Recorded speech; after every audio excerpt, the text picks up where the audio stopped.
Bismillahirrahmanirrahim. Assalamualaikum warahmatullahi wabarakatuh. Okey, kita akan meneruskan pembelajaran kita pada hari ini dengan beralih kepada bahagian sirah. Okey, pada minggu lepas kita telah belajar tentang hukum hudud, takzir dan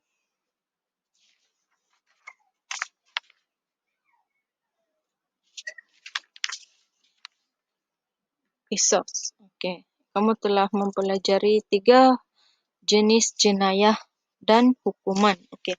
Dan pada minggu ini, Ustazah akan beralih kepada sirah, iaitu tokoh yang berkesinambungan daripada pembelajaran kamu semester lepas, iaitu Saidina Abu Bakar Al-Khattab dan Saidina Umar bin Al-Khattab. Okey. Dan pada semester ni kamu akan belajar tentang Saidina Uthman bin Affan yang digelar juga sebagai korporat yang dermawan. Itu orang kaya yang dermawan. Okey, seterusnya kita akan beralih kepada riwayat hidup ringkas ataupun biodata ringkas Saidina Uthman bin Affan. Okey, nama sebenar beliau adalah Uthman bin Affan bin Abu Al-As bin Umayyah. Okey, beliau berketurunan Bani Umayyah sesuai dengan nama moyang beliau iaitu Umayyah. Okey. Tarikh lahir beliau adalah pada 576 Masihi, 6 tahun selepas tahun gajah dan 5 tahun selepas kelahiran Rasulullah sallallahu alaihi wasallam. Okey, tempat kelahiran beliau adalah sama seperti Rasulullah sallallahu alaihi wasallam, iaitu di Mekah Al-Mukarramah. Kemudian beliau menjadi khalifah selama 12 tahun, iaitu pada 644 Masihi bersamaan dengan 23 Hijrah. Beliau juga merupakan khalifah yang ketiga. Okey, pelajar semua kena ingat siapa khalifah pertama dan siapa khalifah kedua. Saidina Uthman merupakan khalifah yang ketiga. Okey. Seterusnya, beliau wafat pada 18 Zulhijjah tahun 35 Hijrah disebabkan dibunuh oleh pemberontak dan dimakamkan di perkuburan Al-Baqi. Okey. Beliau turut digelar sebagai Zu Nurain kerana mempunyai 2 cahaya.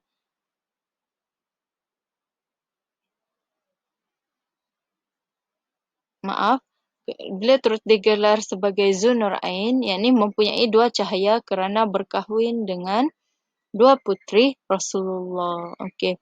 2 putri Rasulullah kerana memperisterikan 2 putri Rasulullah sallallahu alaihi wasallam. Okey, Ustaz Zarab boleh faham di sini. Okey. Okey, ini merupakan makam Saidina Uthman bin Affan. Okey, sifat peribadi beliau kita boleh fokuskan kepada 3, iaitu beliau merupakan seorang yang taat kepada Allah, takut kepada Allah, pemalu dan lemah lembut. Pelajar semua kena ingat 3 ni supaya kamu boleh fokus dalam peperiksaan dan kamu boleh ingat sampai bila-bila lah, bukan untuk peperiksaan sahaja. Okey, sifat peribadi yang pertama taat kepada Allah, sanggup berhijrah ke Habsyah dan meninggalkan segala kemewahan serta sanak saudara demi menyahut seruan Allah dan Rasulnya. Kemudian, beliau juga takut kepada Allah, yakni banyak beribadat seperti berqiyamul lail, berpuasa sunat dan membaca Al-Quran. Ini adalah sebagai persediaan menghadapi kematian. Beliau juga merupakan seorang yang pemalu dan lemah lembut. Ini sentiasa mengeluarkan kata-kata baik semasa bercakap walaupun dengan musuh. Okey, ini adalah satu perkara sifat peribadi yang kita boleh contohi di mana walaupun orang bermusuh dengan kita, tetapi kita tidak berlaku kasar dengan orang tersebut. Sebaliknya kita berhema ataupun bersikap baik, tidak macam orang cakap balas dendam. Okey, seterusnya, okey. Kita tengok pula, Saidina Uthman bin Affan ni adalah seorang yang bersifat dermawan. Dermawan, sifat peribadi beliau. Cuba kita tengok contoh di sini. Okey. Beliau memerdekakan hamba. Hamba ni adalah pekerja bawahan pada setiap hari Jumaat. Beliau turut menderma 300 ekor unta dan 10,000 dinar dalam perang Tabuk. Kemudian beliau membeli perigi raumah berharga 35,000 dirham dan disedekahkan untuk kegunaan orang ramai. Ini bukan kegunaan sendiri ni, tetapi kegunaan untuk orang ramai. Kemudian beliau turut membeli sebidang tanah bagi membesarkan Masjid An-Nabawi. Okey, jelas di sini kita dah boleh lihat begitu begitu pemurahnya Saidina Uthman bin Affan. Okey. Kemudian kita beralih pula kepada sifat peribadi beliau seterusnya, itu semangat jihad yang tinggi. Okey, semangat jihad yang tinggi ni boleh dilihat daripada keimanan yang kukuh, meminat yang tinggi untuk berdakwah kepada orang Islam dan bukan Islam. Okey, memiliki kekayaan, sayangkan Islam, sayangkan negara, dan semangat daya saing yang ada pada diri Saidina Uthman bin Affan. Okey. Okey. Sumbangan dan pengorbanan yang dapat kita lihat daripada Saidina Uthman bin Affan, beliau pernah terlibat dalam penulisan wahyu pada zaman Rasulullah sallallahu alaihi wasallam. Kemudian mengumpul dan membukukan Al-Quran untuk kali kedua. Al-Quran tersebut dikenali sebagai Mushaf Utsmani yang digunakan sehingga sekarang. Okey, apa yang kamu baca Al-Quran sekarang, itu adalah Mushaf yang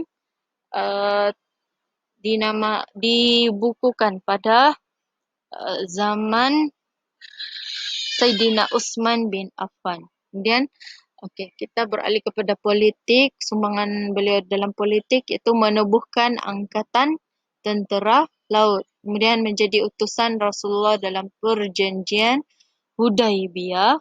Dalam ekonomi pula, beliau menyumbangkan harta yang banyak ke jalan Allah. Kemudian berjaya membentuk masyarakat yang mantap ekonomi. Pada sosial pula, beliau memperkenalkan sistem protokol dan berjaya menawan hati rakyat dengan sifat beliau yang lemah lembut. Okey. Ini adalah contoh ataupun gambar asal tulisan tangan rasam Utsmani. Al-Quran yang kita digunakan sekarang. Okey. Kesimpulannya, kita hendaklah mencontohi kepribadian mulia Saidina Uthman dan mengamalkan sikap bermurah hati dan membelanjakan harta di jalan Allah. Okey, kalau kita bersedekah dengan orang, insya-Allah lebih banyak yang akan kita dapat. Okey. Dan istiqamah dengan pekerjaan yang diridai Allah, dan kita hendaklah berwaspada terhadap musuh, sebab di mana-mana kita ni ada musuh tapi kita tidak tahu siapa. Cuma kita kena berbuat baik kepada semua orang. Okey. Sebagai tambahannya di sini, okey. Iktibar daripada sejarah Khalifah Uthman bin Affan, kita hendaklah berpandukan akidah yang benar dan bersih daripada amalan khurafat dan bid'ah. Itu khurafat dan bid'ah ni yang bukan dalam Islam yang sebenar. Okey. Beliau juga memberi keutamaan kepada pembukaan Al-Quran sehingga terhasilnya Mushaf Utsmani yang kita baca sehingga sekarang. Dia melaksanakan keputusan berdasarkan sistem syura, bukan individu, dan mementingkan perpaduan. Saidina Uthman ni juga bukan mementingkan diri sendiri, tetapi apabila melaksanakan satu keputusan, Sistem syura ni lah yang akan diguna. Okey. Sistem syura ni dia adalah perbincangan antara semua ahli dalam negara tersebut. Contoh ada khalifah, ada perdana menteri, ada menteri-menteri yang lain lah.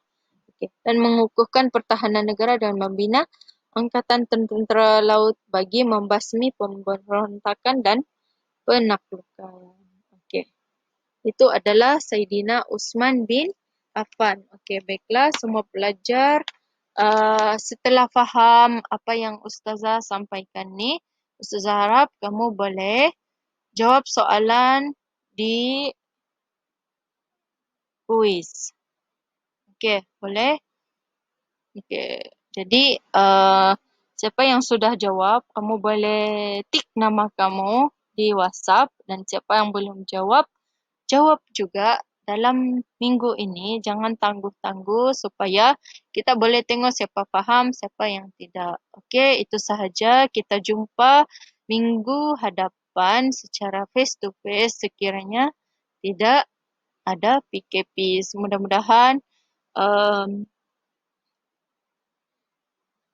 dunia kita ni sembuh daripada segala apa yang terjadi sekarang supaya kita dapat melalui kehidupan normal kembali insya-Allah. Okey, assalamualaikum.